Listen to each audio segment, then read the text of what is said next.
for me, it was about inspiring myself and other people that they can go a long ways and that the sky's the limit. And if they dream big, they can accomplish anything. So that's been the mantra for me ever since social media. And, I've kept every single day, keep telling myself that there's more that we can do to grow outreach. There's more that I can do to support other people. And if I keep dreaming big, that, great things will happen. Step into the world of success with Your Brand Amplified, the ultimate podcast designed to unravel the intricacies of thriving businesses. I'm your host, Annika Jackson, and I'm on a mission to uncover the stories, strategies, and secrets that have propelled entrepreneurs and business leaders to success. One of my favorite things about being a professor at USC is the amazing community that I have access to. It's not just something for the students, it's also for the professors. Not only do we get to share our networks, but we get to learn from students or past students, such as my guest today, Dylan Huey. Thank you for being on the show. Of course, I'm excited to be here. Thank you for having me.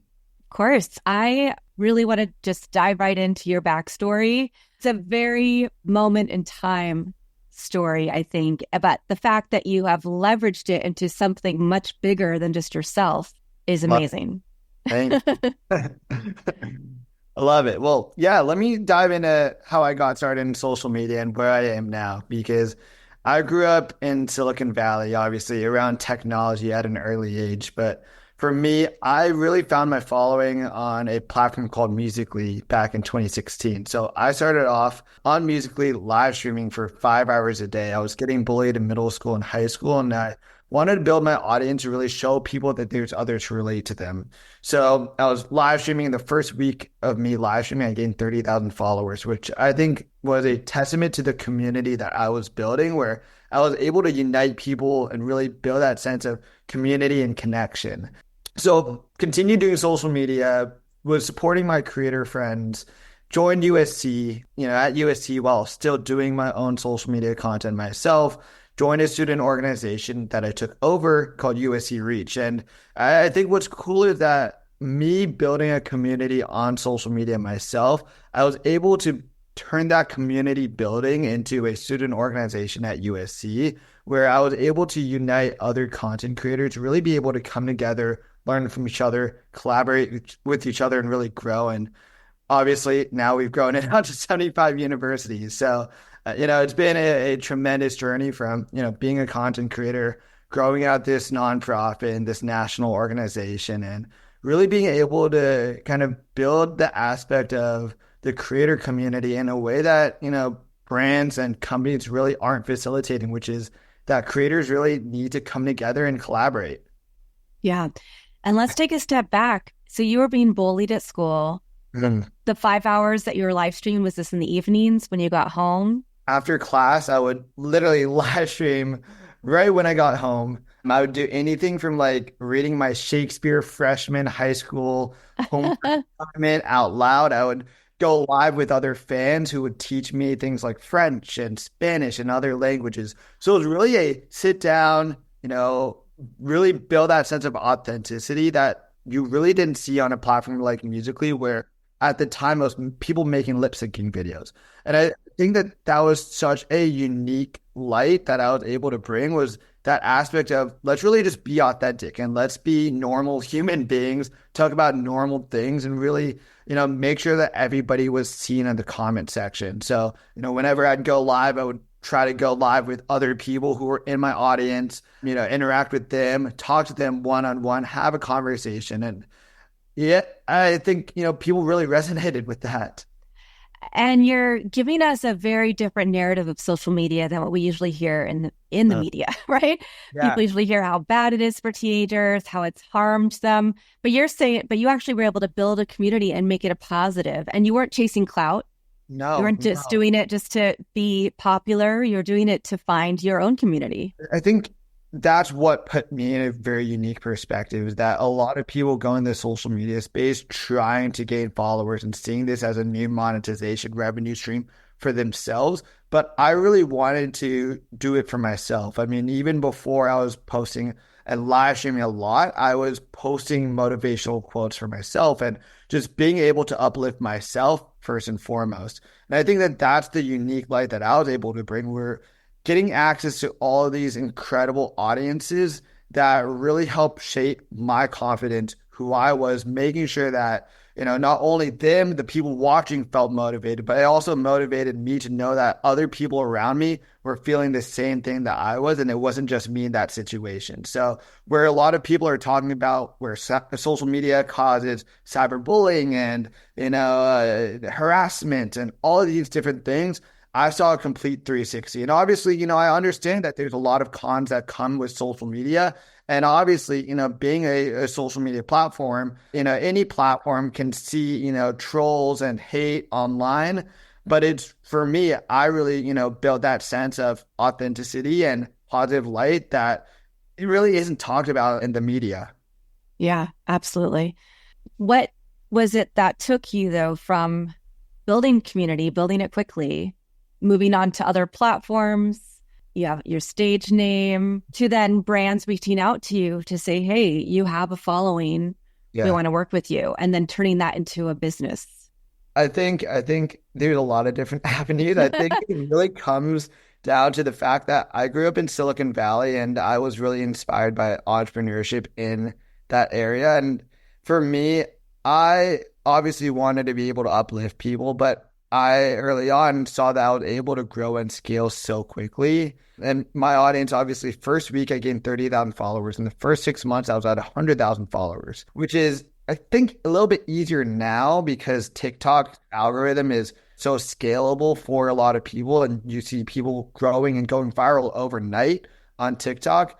It was far impossible to do that on Musically back then. So I saw a different side of social media where, 0 to 100K in 6 months might be equivalent to like 0 to 1 million today on TikTok. But I saw the value of the audience that I was building. And I think coming from Silicon Valley, my parents were, deep into technology and the gaming industry. And, they were both involved in licensing some pretty notable brands on in the gaming world. I found my biggest value as a content creator being the fact that I was always super motivated. I wanted to support others, but I also wanted to support, local businesses and growing businesses. So what I was able to find, especially in 2016 when I started social media, was that social media, first and foremost, influencer marketing wasn't a budget as it is now, but brand has influencer marketing. I think influencer marketing was so much smaller back in 2016. I took the initiative every single night to reach out to 200, 300 brands a night and shoot them an email and show them why I was of value for them to be able to collaborate with. Obviously, that first year of me doing social media was more like gifting opportunities and, brands giving me free product in exchange for like story posts on Instagram. But I think that thesis that I was able to reach out to a brand and even though influencer marketing really wasn't a budget, show them why I was of value and could provide them an ROI was my biggest strength for me to be able to support one, myself into, being able to monetize my following, but then two, other creators in my network, like Lil Huddy, who now has 60 million followers, they saw that I was able to reach out to these brands so successfully that they wanted me to be able to help them. So for Chase Lil Huddy, I was his first manager when I was 16 years old. I'm going to help him scale from 200,000 followers to 5 million followers in a year and a half. And I was doing all of his deals while not even being able to sign a contract myself. Oh my gosh. Aspect that I was, able to negotiate with these people twice, three times my age and really say, hey, even though I'm 15, 16 years old, you should want to work with me. I think that that's what really helped me scale my brand and grow that out. Obviously, because there is some avenue of a monetization that you have to do on social media to be able to scale even larger. I need more resources. I need a camera. I need better high quality equipment to be able to maximize the growth of my content, be able to go to cool events like VidCon. And, I was on tour for social media at a few different locations and really being able to interact with my audiences, which helped kind of grow my following even more. What is your biggest audience platform right now? Snapchat. So I get like 20 million views every day on Snapchat, and that's my biggest platform. I'm all in for Snapchat and LinkedIn, which are two of the most unconventional platforms. Usually when someone names a platform, they'll say Instagram or TikTok or YouTube. I have a TikTok, I have 4 million followers, but I don't have the time to do a TikTok dance. I don't have time to learn, the next upcoming trend in dance, especially because I've been growing outreach in my business so much more that LinkedIn, one, it's such an underrated platform where people aren't creating content, but it's, in my opinion, the only platform where you know your audience. You know who is interacting with your content because you can really see where they work at. You can see who they are, what their Yeah. education is, right? There's so much more value than just a normal Instagram post. Where if you look at someone's Instagram and their private account, you don't know anything about them. So I like LinkedIn for that reason. And then Snapchat for me, when I was starting off in Musically and live streaming, it was all about authenticity and community. And I think that Musically and TikTok lives have really lost that spark where it's now Mhm. all about TikTok shopping and how it Mhm. sells to your audience. And for me, I was never about that. I was about the community. And for Snapchat is a platform where you can post content as whatever you want about your life and it disappears after 24 hours. So it really Mhm. builds a sense of community where my content is very authentic to me, who I am, and it really showcases my life and my perspective about the world around me, which is exactly what people wanted to get from me on Mhm. Musically. So I think it was an easy transition from Musically to Snapchat because the content was very similar, just in a new format. Hmm. Okay. I don't even know brands that think about Snapchat these And days. I not mean, many. I Yeah. remember a few years ago still filters and all that stuff, but then TikTok became more popular and then all these other offshoots. What does your day look like today? You built up this creator organization on campus. You said you have a nonprofit, you have a for-profit. What does each one do? How do they work together if they do? This is a great question. Yeah. So, well, Reach at our core is focused as a mission to empower creators and brands. On our nonprofit side, we want to help develop creators who are passionate about the social media space or even just want to do social media marketing and really help them grow, whether it be, to learn about the back end of social media and the marketing side and working with brands, or whether it be, what the platforms are and the algorithms that'll help them create the best content on that platform. So right now in our nonprofit, Reach is a student organization that currently is in 75 universities. So we have 2,500 members nationwide, and we're continuing to grow that out even more. So, we just got a UT Austin chapter, and we are continuing to grow more and more universities. So we're going to continue growing that out. But then our other divisions, obviously, now that I'm graduated from college, we turned this also into a for-profit side as well, where we have a marketing agency, we have a talent division, we have a ventures division as our three primary divisions that we have on our for-profit side. We also have a film and TV studio where we're in post-production for a few short films, but we just kind of have some short films that are going live and to kind of getting that going. So not much on that one, but our marketing agency, I think, is the biggest value here that we have. Our talent division, we represent like 15, 20 creators with over 5 million followers each, not specifically through a nonprofit. So these are kind of established creators that, have been around since I was on social media. A lot of my friends and colleagues who are like, we see that Reach is doing really well. We see that your access to brands is pretty, unlimited, and we want to be able to get the same resources. So that's why we launched our talent division. But our marketing agency has really been super innovative because we're the only company that, if you think of Gen Z marketing and Mhm. college marketing, you think of like the Wassermans and the arch rivals of the world, which are great, but the employees over there are pretty aged. And, it's a little weird to be a millennial marketing to Gen Z when, Gen Z really isn't having a say in the marketing of that. So our company is a very Gen Z focused marketing agency where our employees are very Gen Z or former content creators who know about the digital marketing and the digital landscape to be able to help these brands when they say they want to tap into Gen Z, really help them tap into Gen Z, which has been great. I mean, we've grown that out and we have over 150, 200 clients that we're working with and supporting a month, which is, all that I can ask for because, if we're helping brands and we're helping Mhm. create, that's exactly what our mission is on our side. Nice. I was going to ask because I'm obviously not your generation. But we have Gen Z, and then we have, is it Gen Alpha? You're You have following Gen it. Alpha. And Yep. Gen Alpha those are the ones that are doing more of the fun words, right? I'm they have not their even. own vernacular. Don't try to make me say that. No, no, no. I'm not going to ask you to say anything. But I just was recalling, I see a lot of like, I'll scroll on social media and I'll see videos of like older people who work at a library or who work at this, any Yeah. scenario where they said, oh, my Gen Z or team or whatever team created this script for me and it's all words. And I'm like, I don't even think those are Gen Z words, but They're not. would, They're definitely yeah. not. I've seen them on TikTok. I've seen them on TikTok. Even I'm really confused. I'm on my side. I'm educating millennial colleagues on Gen Z verbiage, and they always get confused. And I think I'm in the same boat where I'm Oh, looking no. at words like phantom tax and skibbity toilet. I'm like, Yeah. what does this even mean? Yeah. So Well, so let's move to talking about the influencer marketing or content creation, economy now, because obviously marketing and digital, we see that people want more personalized content. They want to know, like, and trust a brand, but yeah, because they want that brand to be authentic. We know that UGC plays much better usually than really professionally done content.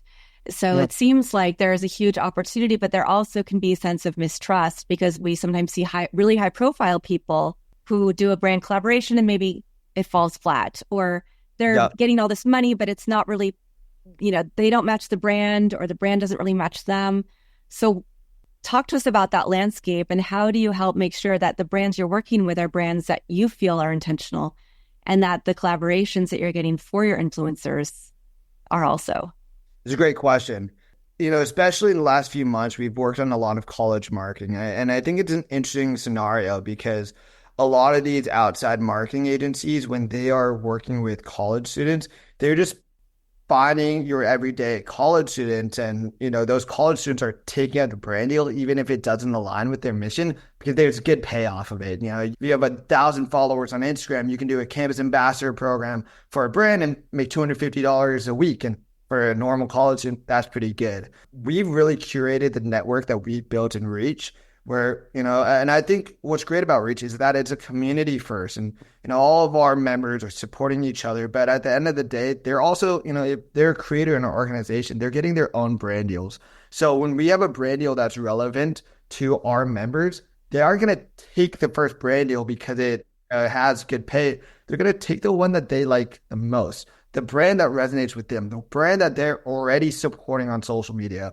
I think that there's an aspect where people are starting to, have been in the past, tapped into a creator just because a creator had millions of followers and they want that big endorsement. But now we're seeing brands start to do the flip flop where they are tapping into creators because they see, oh, this creator is already promoting my brand very organically on social media. Let me give some money to help amplify their content. We are currently right now doing a report and a survey of college students across different universities. Oh, We analyzed 1,000 college students and we did a survey. We gave them 60 questions. And one question in particular, I just pulled it up on my other screen. Who would you trust a recommendation from? We broke it down: a local or micro influencer, a mid-sized creator, a macro creator, and a celebrity. 28% of the respondents said celebrity would be who they trust, which is the lowest out of the whole options. The largest percentage, 74%, said that they would trust mid-sized creators the most. And then 58% said that they would trust a micro influencer. So macro influencer is about 44%. So a mid-sized creators is really who people resonate with most. And I think that's a testament to the changing marketing industry because influencer marketing has become almost synonymous with general marketing at this point because ROI. Consumers understand that. Consumers know that people are getting paid, especially if you're Gen Z. If it's a brand. Everyone knows that creators make money and they make money in a capacity. That's why when you see on TikTok and a creator, has a million followers and just did a brand deal that doesn't even make sense for them, everyone in the comment section is like, go get that bag. It's because of the fact that, people are doing brand deals just because they want the money. But a mid-sized creator the creator with a, 50K to 150K, that's what people recommend the most because they aren't at that level to be making the biggest numbers in terms of monetization. And their voice is actually still trustworthy at that point. So I thought that that was a very, very interesting that we found amongst college students that that's what they resonate with the most. And I think that that's kind of how that changing marketing and that changing creator landscape really is shaping up to be. Yeah, I think that's really helpful. And you answered a couple of my next questions. So thank you for that. So the mid-size is 50 to 150,000. Right. And that's a really great source of truth and trust for at least Gen Z. For the most part. Yeah. And I think it's mainly because those mid-sized creators, they still care about their brand a lot. They don't want to be that sellout on social media yet because they aren't that sellout yet. They're still growing. So for a lot of those creators, especially now when we start thinking of creators as brands and creators starting to think of themselves as a brand themselves, they are a company, right? They are starting to think about the best partnerships possible at that point in their career rather than how can I get every partnership. So they're still picking and choosing on their side and I feel like a macro influencer, and if the money is right, the money is right for them. They're gonna take a deal. And a celebrity has a manager, and that manager is gonna have them do a deal, because it makes sense for their brand. That mid-sized creator is still a very trustworthy source. And I think, it's interesting because a micro influencer, a lot of brands are starting to tap into micro influencers too now because you have that sense of community still with a creator with about 10,000 followers. They still have that high engagement because their following is very much revolving around their life. Yeah. And what are some things that companies should look for when they are looking at who to hire for the Great influencer call. community? I mean, beyond the statistics that you're giving us and beyond some of the other things, are there some Yeah, key?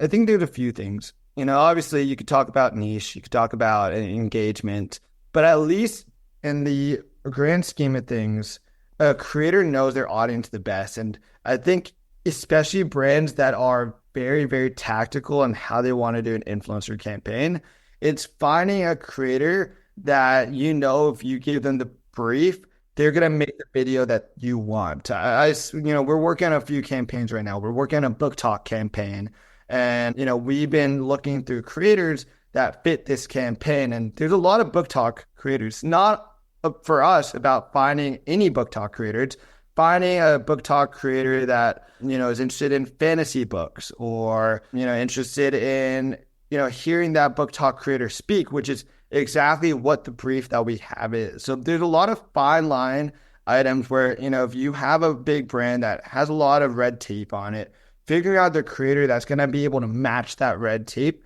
already very organically. If you're going to throw them red tape type of campaign with a lot of do or a lot of don'ts and not that many do's, then you need to make sure that the creator's content is already very similar to that style that you're trying to make. Otherwise, if you tell them, hey, we have a lot of red tape, make the content with all the red tape, then essentially the content that they're going to make is going to be far, far away from the content that they normally post. So first and foremost, it's finding the creator that has the content that you want to meet.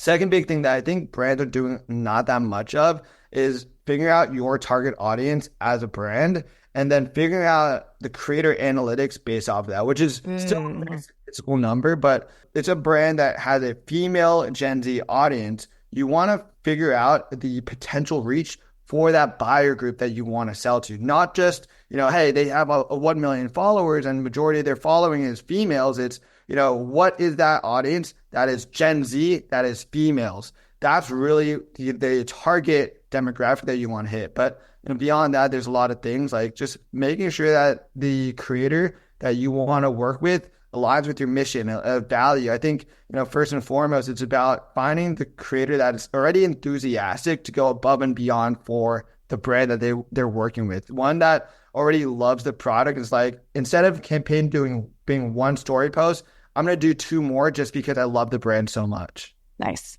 Yeah. So you want to make sure people are not only fulfilling the requirements, but that they're enthusiastic, that they're willing to maybe go above and beyond because they have that brand loyalty as well. 100%. What are some changes that you've seen beyond the different platforms. Well, and that could be part of the answer too, I guess. Yeah. Since you started in social media, and what are you seeing going into, we're almost in 2025 already. Yeah.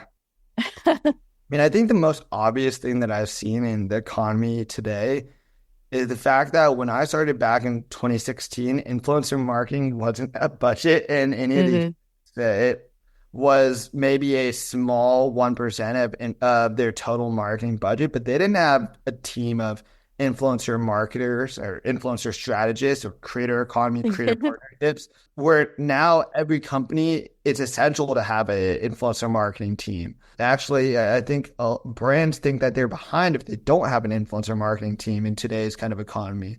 That's the biggest thing. I mean, I had to go out and pitch brands back in the day where now brands already are like, hey, we have an influencer marketing team. We want to work with influencers rather than me having to tell brands why they should work with influencers. And I think that we're starting to see a good shift where brands are obviously tapping into more influencers than obviously 2016, but they're starting to tap into creators in a more strategic approach where rather than just getting a creator to do one post, they might have that creator be an ambassador. They might have that creator make content for the brand's socials. They might have that creator run the brand socials for them.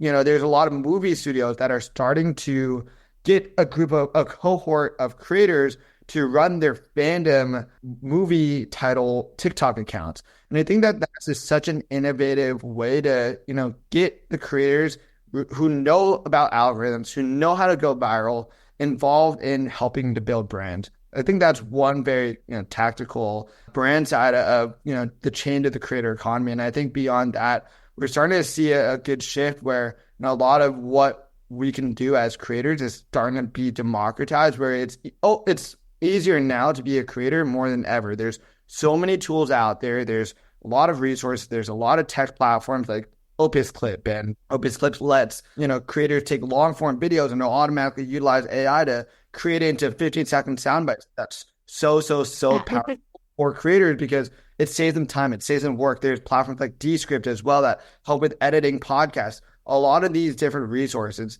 have made it where one, you can social media as a part-time job and have it be even more lucrative than your full-time job. But then two, where you can save time and, help yourself be in almost every single platform and, maximize the platforms because you have all these resources at your disposal. Yeah. Thank you for that. I want to ask about different industries because we know somebody has a big brand. They probably want, if they have a clothing, apparel, a lot of consumer packaged goods, entertainment. But I've also seen influencer strategy show up on RFPs for education and for other industries. So have you seen much of that? That now these other industries are like schools are starting to leverage? Yeah, like we did an RFP in an agency I worked in for a school district to get more interest and engagement in their dual enrollment program. Totally. And they wanted to look for influencers. So we had to really think about who's from this area, who has a voice. Maybe it's an athlete. It was a collegiate athlete who can speak to the experience they had in the school district or something like that. Yeah, we've gone a lot of out-of-the-box campaigns in a very similar capacity. We've, gone to some universities that have reached out to us asking us to help them get some influencers for campaigns. There's been very unique campaigns that we've seen. And I think what's great is that more brands that are very traditional are starting to see the value of having creators, mainly because they know that the buyers, the consumers are on social media. They're not on radio. They're not listening to the radio. And they're less and less watching TV. There's no newspapers to put newspaper ads on. It's really, it's really online.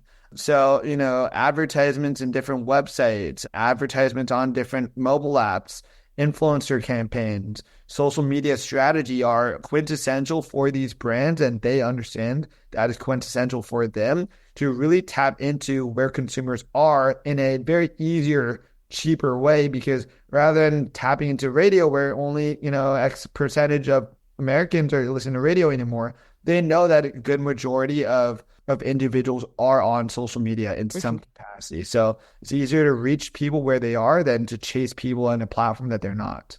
Yeah. What about name, image, and likeness? Because that's obviously been a thing. It's starting to appear. It's People are still, some people are really getting a lot of great brand deals. Others are still trying to figure out their way. Have you seen, are you working with collegiate We have a athletes or lot of younger? athletes. Yeah. Yeah, we work with a ton of athletes. I think NIL is still the Wild West, that it's still very new, at least for reach, because we've been around since 2017 before NIL even was a thing. We only recently started admitting college athletes into our organization on our nonprofit side when NIL came about because they, on their side, started to see the value of having a social media presence to be able to sell themselves as a brand. I think there's still a discrepancy amongst athletes where a lot of athletes, especially if they're very high caliber athletes, they don't have time or the Mm. desire to grow out their social media presence because they want to train. They want to be the best athlete. They want to be the best football player, best basketball player. So there's still that little kind of hurdle that we have to jump through to kind of bridge the gap between athletes and social media. There's a way for these athletes to be able to create social media content easier and faster. I think, AI is helping out with that. There's some companies that are starting to strategize with athletes on a consulting basis. But if there's a way that athletes had an easier way, and just in general, anyone had an easier way to create their content and, create content with less time, that would help them. But I think in general, NIL is so, so, so huge. And, I think the years to come will help, these athletes be able to monetize themselves and really figure out, how they can earn money as a brand. It's really showing these athletes that, they can earn a lot of money just by building their own online persona, which is what I think, in general, professional sports leverages. It leverages great personas that you know and love.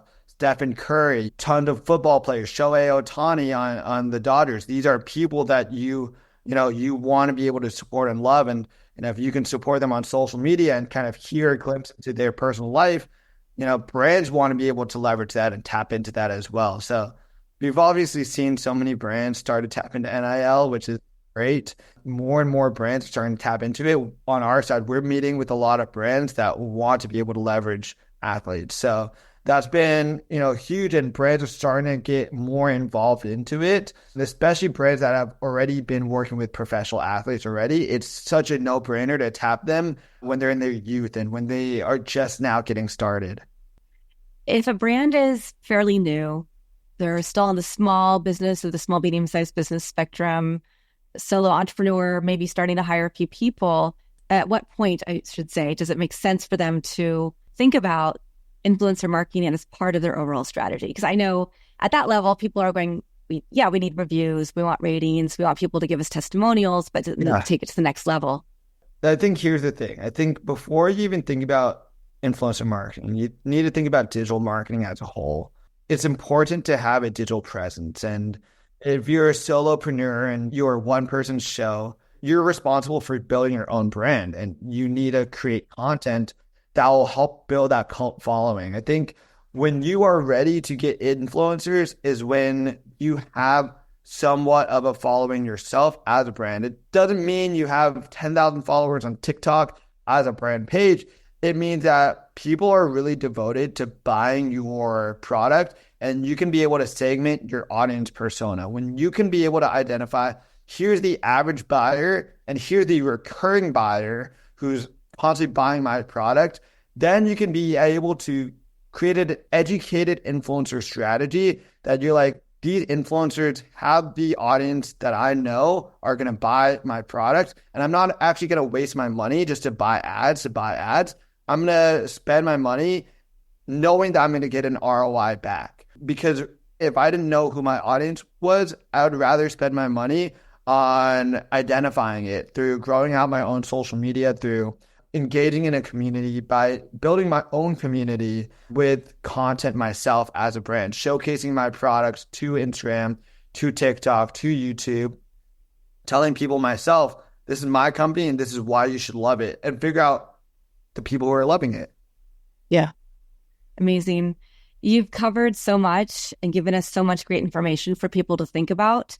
Because There's definitely a large segment of the audience who's very familiar and perhaps using influencer marketing campaigns, but there's also a lot who aren't and need to think about, yes, their digital strategy first, as you said. Is there anything that we left out? Anything else that you think people really need to be thinking about when they're thinking about the creative economy? I think, okay, here's one last thing on my side, because this is what we eat and breathe on my end. Analyze Gen Z. Gen Z is the next wave of consumers, right? They're going out of college, they're in college. And I really think of college students as the trendsetters, especially when I look at companies and, what companies I want to be able to support. I look at what my friends who are in college are utilizing. Do I see them using this product a lot? If I see them using the product, I'm like, okay, this might catch fire, and I should help them amplify. That's really a judgment for me is seeing, does Gen Z like it? Does Gen Z use it? Do they see it as practical? If they don't see a company as a practical company, then I don't think other people will. So I think college marketing is something that's so important as well. And there's a lot of content creators on campus. Actually, I think there's at least one content creator and influencer at every single university, whether they have 10 million followers or whether they have 20,000 followers. There's someone at every single campus that's a spokesperson. I think college influencer marketing is still very new. Obviously, you have the athlete side as well. That is also new. But I think that college influencer marketing is something that more brands should be able to tap and leverage, that ideally we're going to start seeing more of, especially knowing the fact that if a creator has 10,000 followers, that's just their audience of 10,000 followers. If a college influencer has 10,000 followers, they have that audience, but then they also have the community on campus that they've been able to curate, the student organizations that they're in, etc. So a college influencer goes along more ways than just a normal influencer in general. So that's what we've been killing it over here at Reach, is being able to support those collegiate influencers. And I think we've seen a higher ROI for brands than just your typical influencer, because we have that understanding of college influence on our side. Nice. What is one place that you'd like people to go to find out more about you and everything you're involved in?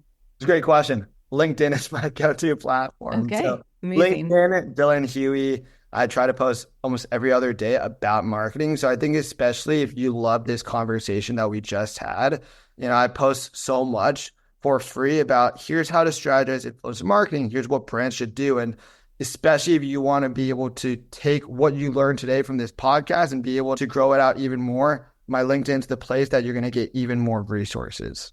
Fantastic. And Dylan, what is a quote, mantra, motto, verse that inspires you to keep on doing what you've been doing? Because I mean, you're fairly young. You've been doing this since 2016. So what's going to help you keep on going? That's a great question. My slogan actually on social media is dream big. That's been my slogan since I was 14 years old and starting on social media. For me, it was about inspiring myself and other people that they can go a long ways and that the sky's the limit. And if they dream big, they can accomplish anything. So that's been the mantra for me ever since social media. And, I've kept every single day, keep telling myself that there's more that we can do to grow outreach. There's more that I can do to support other people. And if I keep dreaming big, that, great things will happen. Yeah. Fantastic. Thank you so much. Your energy is amazing. It's obvious why you're really good at this. And I know the audience and I have gotten a lot out of what you shared with us today. I appreciate it. Thank you for having me again. Of course. And thank you to everybody who's watching or listening. I'll be back again with another amazing guest to share their journey, their story, and a little bit that will help you get better in your business. Thanks for listening or watching to this episode of Your Brand Amplified. Don't forget to leave us a rating or review on your favorite podcast listening platform. And if you want to learn more, check us out at yourbandamplified.com.